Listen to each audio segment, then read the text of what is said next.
Winter, 1349, East London. Workers are digging a trench the length of a city block, 5 bodies deep, and they are still behind. There's no time for coffins, no time for names, just rows and then more rows, packed edge to edge in cold clay because whatever is killing London is killing it faster than the ground can be opened. It looked, at first, like a bad winter, a few extra deaths. Then it didn't. What nobody standing over that pit knew was that this sickness would go on to kill somewhere between 75 and 200 million people across 3 continents, erase between 1/3 and 3/5 of Europe's entire population, depending on whose estimate you trust, collapse the price of a day's labor so completely that it helped dismantle feudalism in England within 2 generations, and leave behind a bacterium that still infects people in the American Southwest and Madagascar every single year, 6 centuries later. Later generations gave this sickness a name people still use to describe the worst thing that can happen to a society: the Black Death. But the pit in London isn't where this story starts.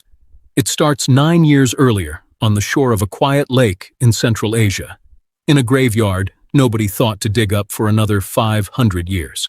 1338, the shore of Lake Issyk-Kul, in what is now Kyrgyzstan.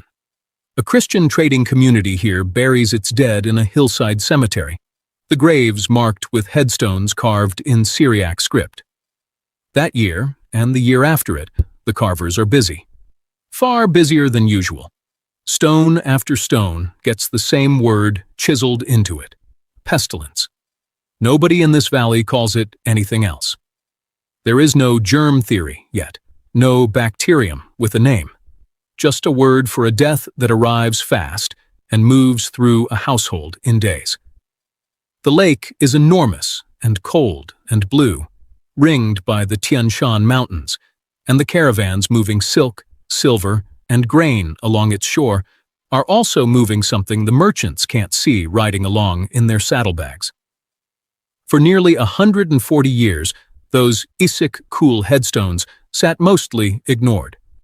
They were excavated back in the 1880s, catalogued, and treated as a historical curiosity, until 2017, when a historian named Phil Slavin, working at the University of Stirling, went back through the old inscriptions and noticed something. Of the several hundred burials that could be precisely dated, more than 100 clustered into just 2 years, 1338 and 1339. That's not normal mortality. That's an outbreak. And the timing bothered him. 7 or 8 years before plague showed up in Europe, in a region sitting almost exactly on the trade routes running out of the Mongol Empire. A few years later, a genetics team led by Johannes Krause at the Max Planck Institute pulled DNA out of the tooth pulp of 3 people buried under those 1,338 headstones. All 3 carried Yersinia pestis, the plague bacterium. And when they compared it to the strain that hit Europe in 1347, it wasn't just similar. It was ancestral, the direct root of the family tree.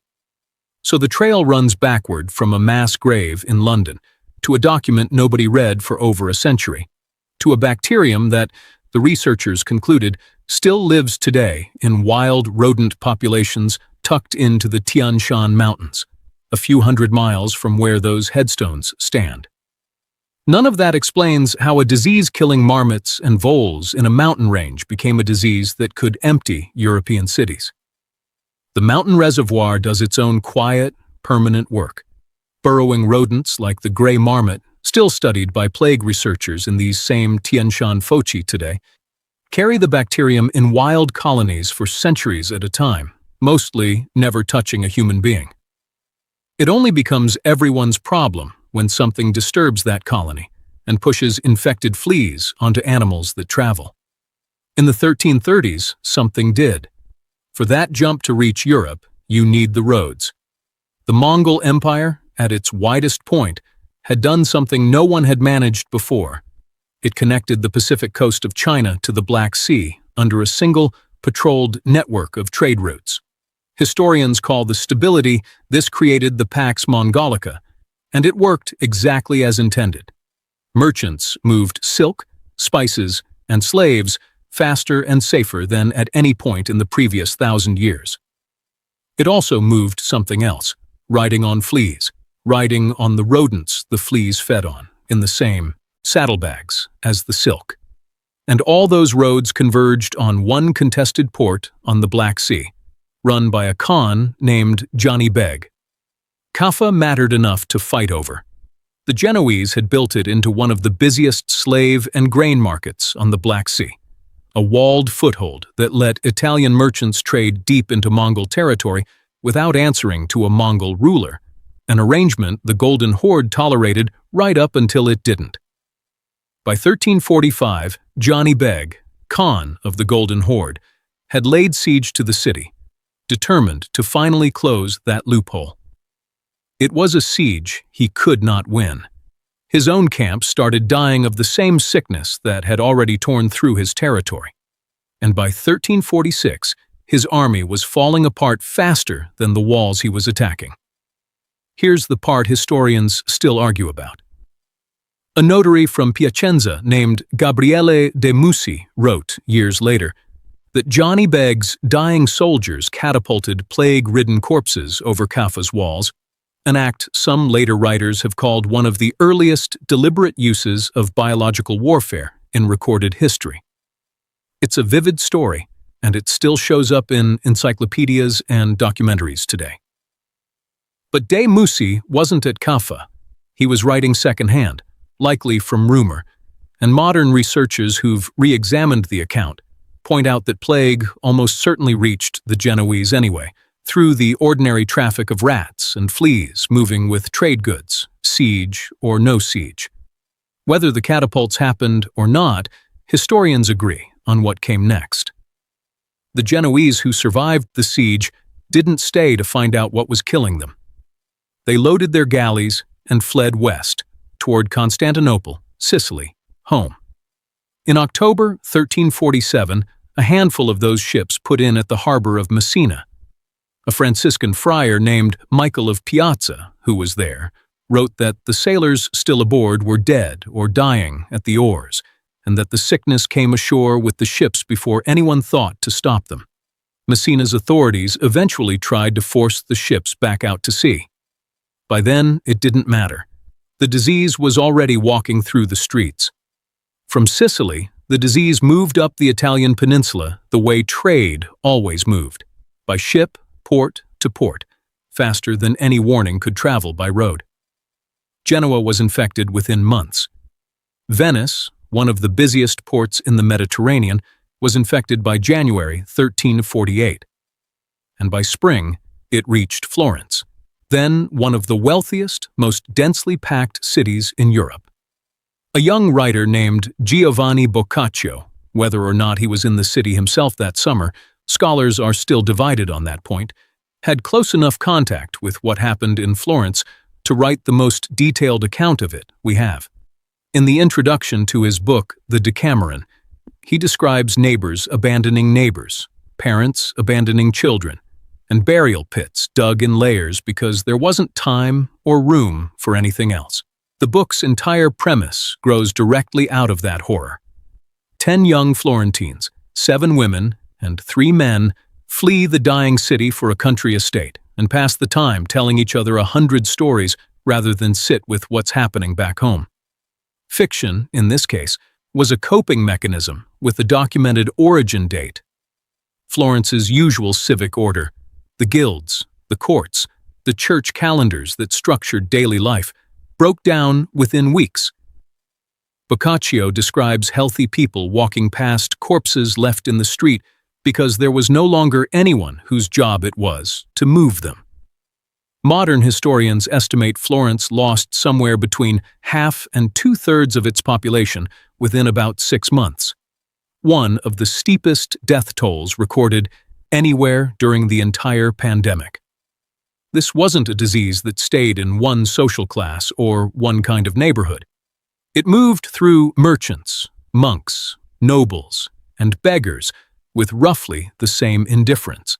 The detail that made it different from almost anything Europe had lived through before. Wealth couldn't buy distance from it, not for long.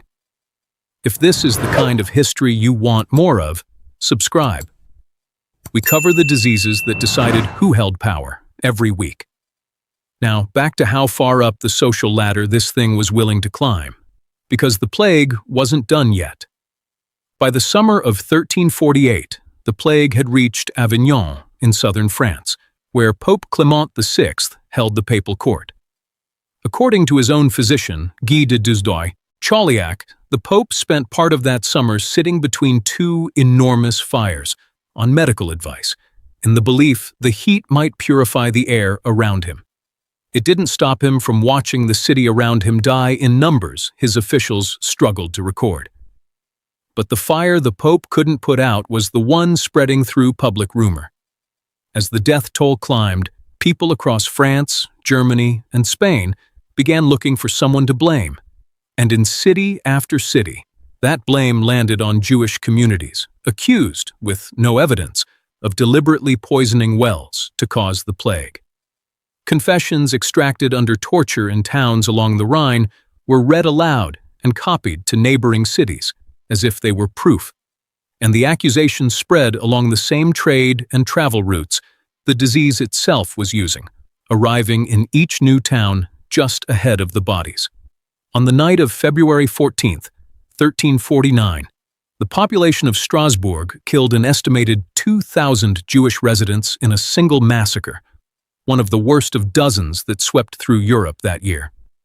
As with most medieval death tolls, that figure is a chronicler's estimate rather than a precise count, and historians treat it as such. But every account agrees the killing happened before the disease had even peaked in the city, driven purely by fear of what was already devastating towns nearby.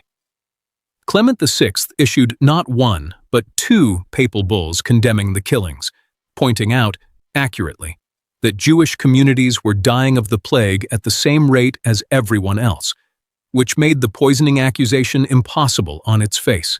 It's one of the clearest moments where a religious institution tried to stop a wave of violence with official condemnation, and simply couldn't. The bulls didn't stop Strasbourg.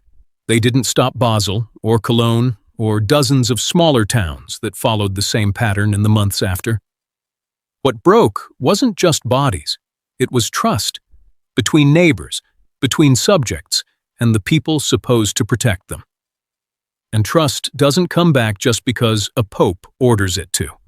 The killing was spreading faster than the disease it was blamed on, and it was about to reach a king's own family. In 1348, King Edward III of England sent his daughter, Princess Joan, south to Bordeaux on her way to marry the future King Pedro of Castile, a match designed to seal an alliance between the ruling houses of England and Castile, two of the largest kingdoms in Western Europe. She was 14. She never made it past Bordeaux. Plague reached the city before the wedding could happen, and Joan died there in the summer of 1348. Sources differ on the exact date, but she was one of the highest-ranking casualties of the pandemic up to that point. Edward's own letters afterward describe a father genuinely undone by the loss, proof, if any was needed, that a crown bought no protection from this enemy. 2 years later, in the spring of 1350, the plague proved it again, this time fatally, to a king rather than a king's daughter. Alfonso XI of Castile had spent his reign pushing the Reconquista forward, including a major victory over a Marinid army from North Africa a decade earlier, and Gibraltar, still held by Muslim forces, was meant to be his next conquest. He personally commanded that siege when the plague swept through his own camp. He died there in March 1350, his war unfinished. Alfonso XI remains, to this day, the only reigning monarch confirmed to have died directly of the Black Death, rather than of some other cause during those same years. Losing a king mid-siege didn't just end one campaign.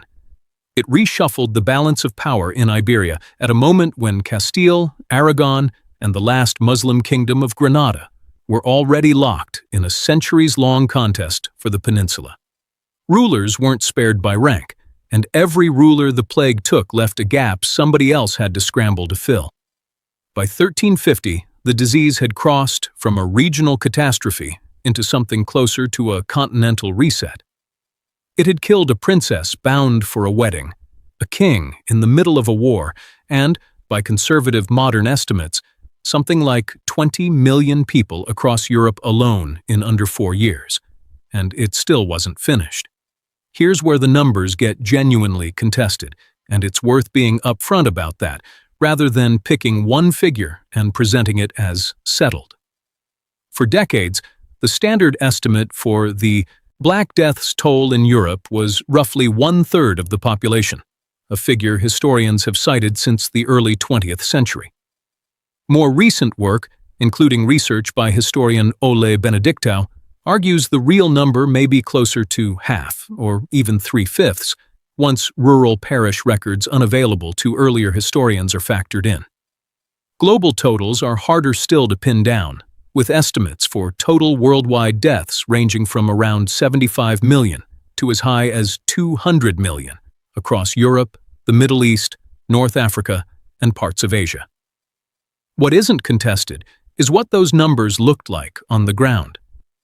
Back in London, the mass grave this story opened with, now known as the East Smithfield Burial Ground, was excavated by archaeologists centuries later and found to contain bodies stacked as deep as 5 layers, buried in trenches dug specifically to handle a death rate the city's ordinary churchyards couldn't absorb. Bone samples pulled from those same graves in 2011 gave researchers their first complete genetic map of the medieval plague bacterium, closing the loop back to the tombstones beside that lake in Kyrgyzstan. Whole villages across rural England and France simply emptied out and were never resettled, a phenomenon archaeologists still find today as lumps and ditches in empty fields, the outlines of houses nobody came back to. Venice, one of the most crowded trading cities in Europe, is estimated by historians to have lost somewhere around 3/5 of its population. Paris is thought to have lost close to half. Both figures come with the same caveat as the continent-wide numbers. Medieval record-keeping wasn't built for census-level precision, and historians treat all of these as informed ranges rather than exact counts. Physically, the disease doing this took 3 distinct forms, and medieval physicians had no idea they were dealing with one bacterium wearing 3 faces. Bubonic plague, the most common form, traveled from an infected rat to the rat flea, Xenocilla chiapis, and from that flea's bite into a human bloodstream, where it swelled the lymph nodes into the painful black buboes that gave later generations their name for the whole pandemic. Septicemic plague poisoned the blood directly, sometimes killing within a day, before buboes even had time to form. And pneumonic plague, the deadliest of the 3, spread directly from lungs to lungs on a cough, without needing a flea or a rat at all, which is part of why it could move through crowded households and monasteries so fast once it arrived. This is the chapter where the disease and the story overlap almost completely. For 2.5 years, in city after city, the dark cost of this thing was simply the truth. Understanding the mechanism didn't stop the fear. If anything, it multiplied it. And across Europe, that fear was about to march itself into the streets, whip in hand, looking for an absolution nobody could give it. Beyond the massacres already underway, a separate movement spread almost as fast as the disease itself. Bands of flagellants, sometimes numbering in the hundreds, marching from town to town, whipping themselves bloody in public, convinced that visible penance might turn back God's punishment. The movement started in Central Europe and spread outward along the same roads and river routes the plague was using, picking up new members in every town it passed through, some of whom then carried both the practice and, in all likelihood, the infection itself to the next town on the route. Clement VI eventually condemned the flagellant movement too in October 1349, worried, correctly as it turned out, that these unregulated traveling crowds were doing more to spread panic, and in some documented cases the disease itself, than to stop either one. Ordinary medicine had nothing that worked. Physicians trained in the standard theory of the era, that disease traveled through corrupted air, or miasma, recommended burning sweet-smelling wood, carrying bouquets of herbs, or simply fleeing to the countryside, which is more or less what Boccaccio's characters do at the start of the Decameron. None of it touched the actual cause, a bacterium nobody would identify for another 500 years. What broke across those 2.5 years wasn't just population, it was the assumption, held by kings, popes, physicians, and ordinary people alike, that the structures already in place could protect them. The church couldn't stop it. Royal proclamations couldn't stop it. Violence against invented scapegoats couldn't stop it. By 1350, in village after village, the people left standing were starting to ask a genuinely dangerous question for anyone holding power. If none of the old authorities could save us, why do we still owe them everything we used to? That question didn't get answered in a courtroom or a cathedral. It got answered, slowly, in wage negotiations, because the plague had just handed the survivors something no one in Europe had held in generations: bargaining power. Nobody in 1348 understood what was actually causing the disease, and it would be more than 500 years before anyone did. But by the 1370s, port cities on the Adriatic had noticed something useful, even without understanding the mechanism. Ships arriving from infected regions seemed to bring the sickness with them, and holding those ships offshore for a while before letting anyone ashore seemed to help. In 1377, the maritime city of Ragusa, modern Dubrovnik, made that observation official, ordering arriving ships and travelers to wait 30 days at a checkpoint before entering the city. Other Adriatic and Italian ports gradually adopted the same idea over the following decades, and the waiting period crept up from 30 days to 40. In Italian, 40 giorni. That's where the word we still use today, quarantine, comes from. And Venice eventually went further, establishing one of the first dedicated public health magistracies in Europe to enforce it. None of this rested on correct science. Nobody in Ragusa or Venice knew about Yersinia pestis, rats or fleas. They were reasoning entirely from observed pattern. Sick places, export sickness, distance, and delay seemed to interrupt it. It would take until 1894, when a scientist named Alexandre Yersin isolated the actual bacterium during an outbreak in Hong Kong, before anyone connected the pattern to a cause. Though a Japanese bacteriologist, Kitasato Shibasaburo, isolated it independently around the same time. And the two men's rival claims to the discovery are still debated by historians of science today.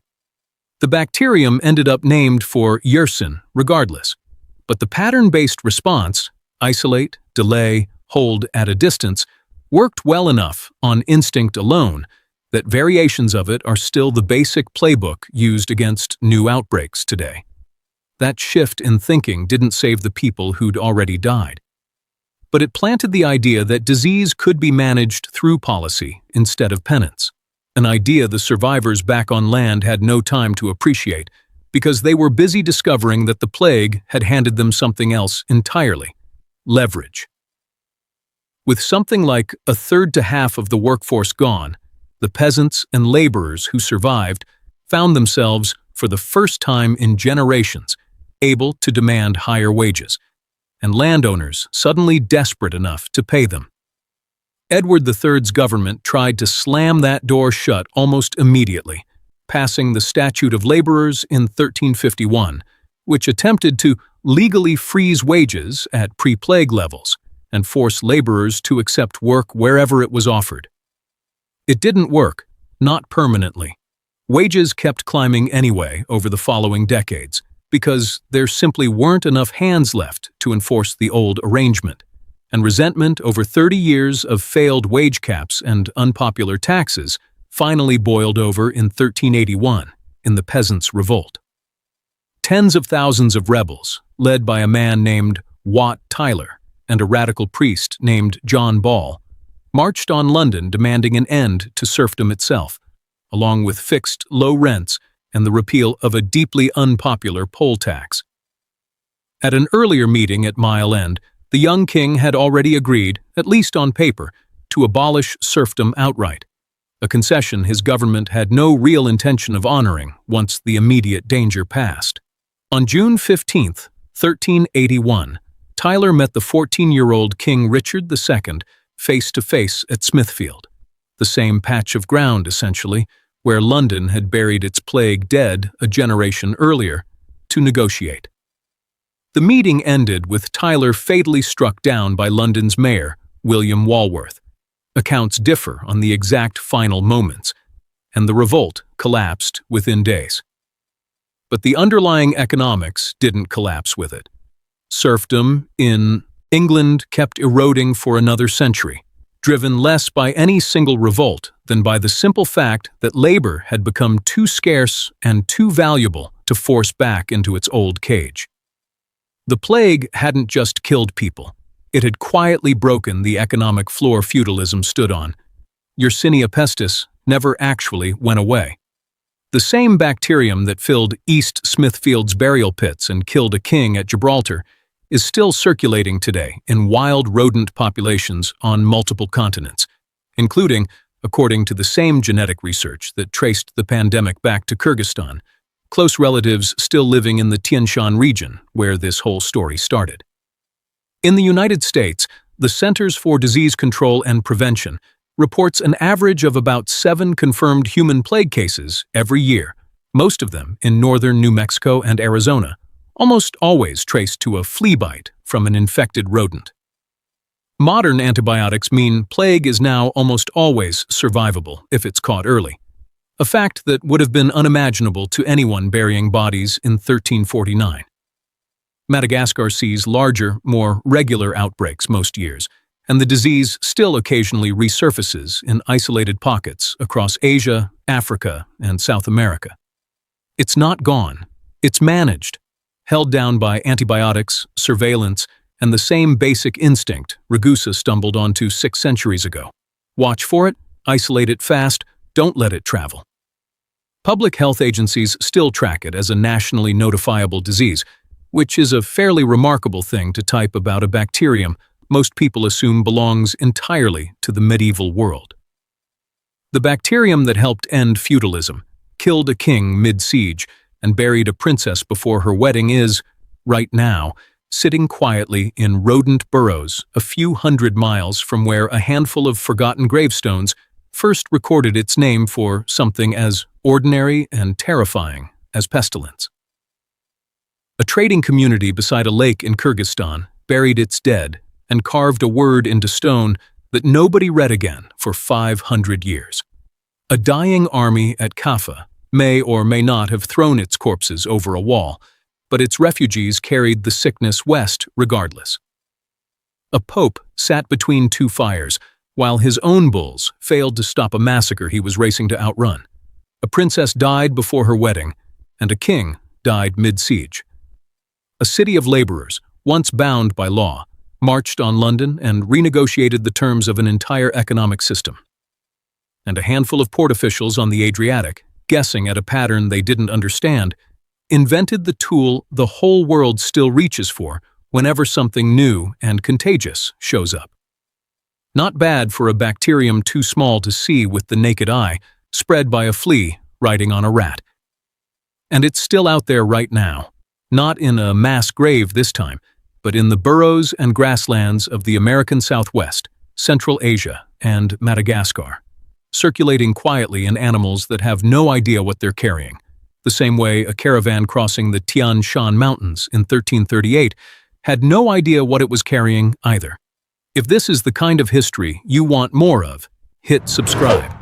We cover the diseases that decided who held power every week. Drop a comment telling us which part of the Black Death story surprised you the most. The tombstones, the catapults nobody can prove, or the revolt at Smithfield. And if this video taught you something new, hit that like button so more people can find it. I will see you in the next one.